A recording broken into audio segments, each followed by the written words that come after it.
वळूया पुढील बातमीकडे। मुंबईतून अयोध्येसाठी विशेष रेल्वे रवाना झाले। विधानसभा अध्यक्ष राहुल नार्वेकर यांनी रेल्वेला हिरवा झेंडा दाखवलेला आहे। भाविकांमध्ये आनंदाचं आणि उत्साहाचं वातावरण पाहायला मिळतं। छत्रपती शिवाजी महाराज टर्मिनस इथून रात्रीच्या वेळेस ही विशेष रेल्वे रवाना झालेली आहे। राहुल नार्वेकर यांनी हिरवा झेंडा दाखवल्या रेल्वेला आणि या रेल्वेला रवाना केलेला आहे। मुंबईतून अयोध्येसाठी ही विशेष रेल्वे रात्री रवाना झालेली आहे। भारतवासियांची मनोकामना जी पूर्ण झाली आहे त्या अनुषंगाने मुंबईत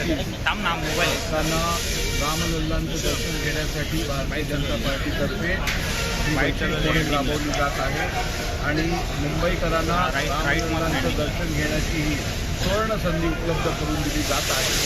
सर्व प्रवाशांना सर्व भाविकांना मी मनापासून शुभेच्छा देतो।